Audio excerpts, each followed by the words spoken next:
Israel is at fault for Iran twice firing missiles on all over Israel. So what Israel is doing is defending itself against Iranian attacks, first and foremost Hamas, and Hamas is down but not out, and now dealing very lately, and after a long period of time of 70,000 Israelis being evacuated from their homes for 11 months, but dealing with Hezbollah as well. And I think that in the coming days, or maybe a little bit more than that, Israel will expand its defenses to the real destabilizing factor in the Middle East, which is Iran. And to put everything within the Netanyahu context, I think it's a bit, intellectually lazy and flat. There's so much more to it, and it really takes away agency and responsibility from all of the other actors that are attacking Israel. The Gaza and the Hezbollah and the Houthis and the Iranians and Iraqis and Syrians, all of these, they have no agency, they have no responsibility, they all are part of the Netanyahu show. I find that a bit hard to believe, and I think it's kind of a lazy argument to be making. All right, Mehdi, your response to that?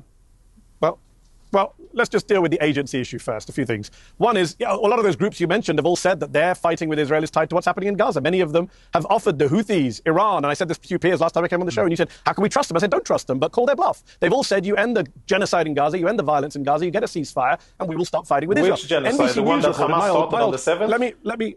The genocide that Hamas started on the 7th? The genocide that your country is being investigated. Can I finish a sentence? The genocide that your country is being investigated for the International Court of Justice right now. Jonathan, let Mehdi finish his point. Jonathan, I'll let you respond after Mehdi finishes his point. Yeah. Mehdi. I barely started, but he doesn't want people to hear what's going on. All of those groups have said they'll stop if Israel stops its genocide in Gaza. NBC News reported that Israel killed Nasrallah because he said, I'm only going to do a deal with you if you do a ceasefire in Gaza. I want to link a ceasefire in Lebanon with a ceasefire in Gaza. And the Israelis told NBC News that's why we killed him. So we know that these groups have agency. Israel has agency. Jonathan Conricus wants your viewers to believe that Israel just blindly, Israel was just minding its own business and Iran attacked it. Israel attacked Iran first in Syria. They bombed an Iranian consulate in violation of the laws of international law and international diplomatic law. Yeah, they killed Iranians in Iran. They then bombed Ismail Haniyeh in Tehran. They bombed the Iranian capital. And then they bombed Beirut and killed a senior Iranian general. So actually it was Israel that's been provoking. And when he talks about source of destabilization in the region, everyone in the region knows it's Israel that's destabilizing region. It's Israel right now that's escalating wars in multiple countries. Everyone around the world knows it's Israel that's the country that is causing the issues. 40 countries, peers. 40 countries have just put out a statement on Saturday saying, can Israel please stop attacking UN peacekeepers, blue helmets? So please don't give us lectures on who is stabilizing, destabilizing the region. And final point, as for winning, the Israeli general who ran the Gaza division, Gadi Shamni, says Hamas is winning, Israel is losing in a big way. Those are his words, not mine. I don't think that you're in a position to be lecturing anybody about what's really happening in the region. Okay. I am the one who is running with my family to bomb shelters when Hezbollah fires missiles, and when the Iranians fire missiles, and when Hamas fires missiles.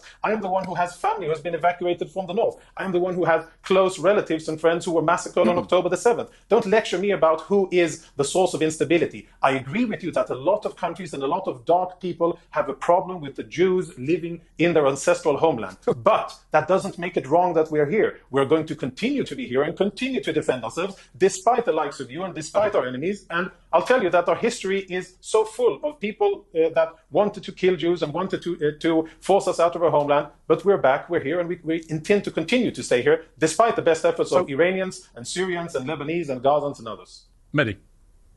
So I do need to respond to that. So first of all, as for lecturing you, as I say, 40 countries put out a statement, including many of your own allies, including Hungary, one of the most pro-Israeli countries in Europe, saying stop attacking UN peacekeepers. These are not dark anti-Semitic forces. You can't keep playing an anti-Semitism card and undermining the very real struggle against anti-Semitism by using it to defend a government that is full of some of the most racist people, anti-Arab, anti-Muslim, anti-Christian people on the face of this planet. You a spokesman for a government that contains people like Smotrich and Ben-Gvir, open racists, prosecuted for inciting terrorism. So we're going to talk about lectures. You should keep your lectures to yourself and be embarrassed for the government you served. As for you living in the region, the problem is not you living in the region. The problem is the army you served and the country you were a spokesman for illegally occupies other people's lands in the West Bank, in Gaza, in the Golan Heights, now in Lebanon again.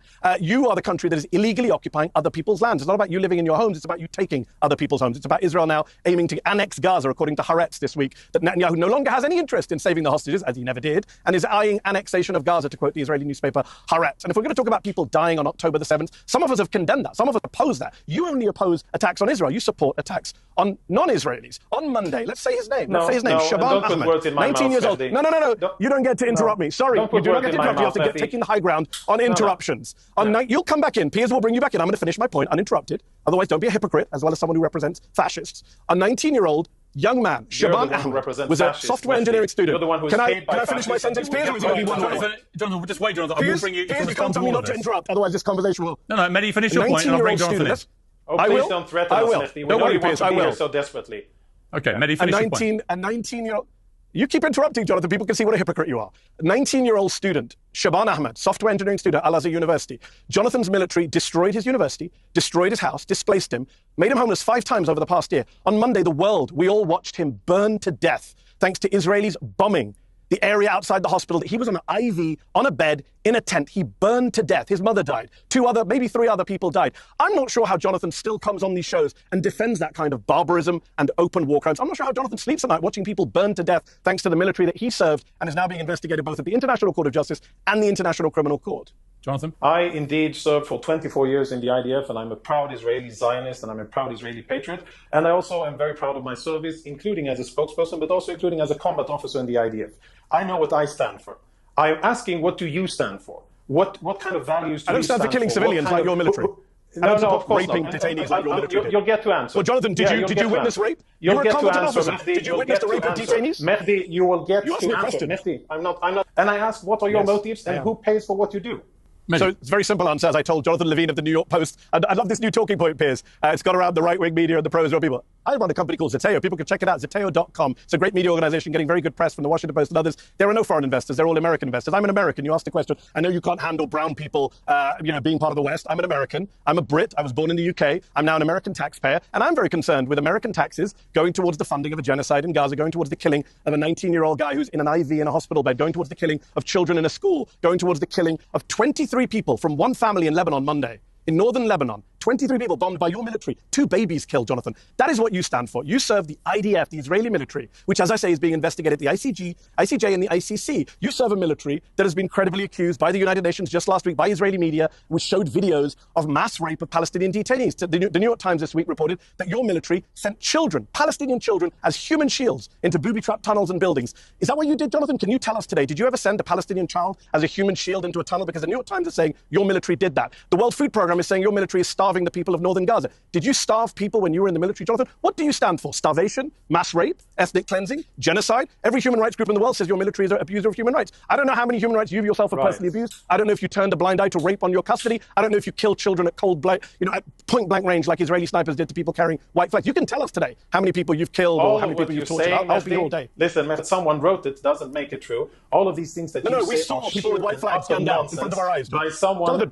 Piers has seen it, and I've seen it, and everyone watching the show has seen it. Piers can tell us. Piers can tell us. Piers, have you watched people, unarmed people gunned down by the IDF, Piers? Why don't you jump in I'll tell you what. And clarify Mehdi, I can say categorically. Let's just be clear here on the facts, since people are not going to get the facts, because as you've read my book, you know there's a tactic called gish galloping, which is what you just did, which is to talk over all the facts without engaging with them. Here are the facts that people can go look up for themselves. Human Rights Watch, Amnesty International, the UN Human Rights Office, UNICEF, UNHCR, Save the Children, World Food Programme, WHO, Doctors Without Borders. I can keep going. Refugees International, International Rescue, they all, Care International, Christian Aid, Physicians for Human Rights. They all say the Israeli military is to blame for the casualties, for the killing of innocent people, for not giving warnings, for bombing civilian targets, and for starving the people of northern Gaza. Right now, Save the Children say that northern Gaza looks like the depths of hell. The World Food Programme says no food has been allowed in by your government and your military since the start of October. And by the way, one last point. You mentioned, maybe 10 soldiers did this, 10 soldiers did that. Actually, according to the UN, this stuff is systematic. And I would ask you asked me who my investors are. I'll ask you. You were in the Israeli military. You proudly said you were combatant. Someone asked you,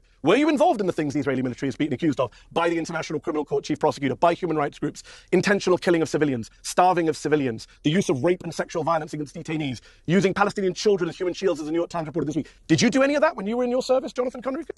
None of the after an enemy aggressively. That's what war is. When you're attacked in your home, when your women are slaughtered, when babies are killed, when women are raped, and when your civilians are burnt alive and people are taken hostage, that's called a declaration of war, and you fight that. You don't fight it by being nice, and you don't fight it by being gentle. You do fight it according to the laws of armed conflict, and you try to adhere to those criteria. By and large, I think that Israel is succeeding. Sure, there have been mistakes, and sure, there are... to suggest otherwise. It's also interesting that Jonathan responded to your question, Piers, by talking about how, and I think I'm quoting him correctly, that when you come into our homes and you kill our civilians and you rape our women and you set us on fire, that is a declaration of war. Which is ironic, because he's just described everything that Israel has done in Gaza and the West Bank, both in recent weeks and months and over the years of occupation. So how come it's not a declaration of war for Palestinians when Israel does it to the Palestinians? It's only one-way traffic. Only one side has a right to defend. Of course I can criticize, and I even do it on my Twitter. I've said things about my prime minister. I've said things about my minister. mass rape. Of course I have. You couldn't even criticize mass rape by your fellow soldiers. Listen, there hasn't been mass rape. It's such Shameful, it's such Jonathan. a nonsense talking point. You should be ashamed of yourself. It's such a nonsense talking point that I won't even. So the UN's lying, the New York Times is lying, It is CNN is lying. The UN isn't saying it. Everyone's the lying. UN isn't saying it. Except The fact you that you mentioned guys. the organization name.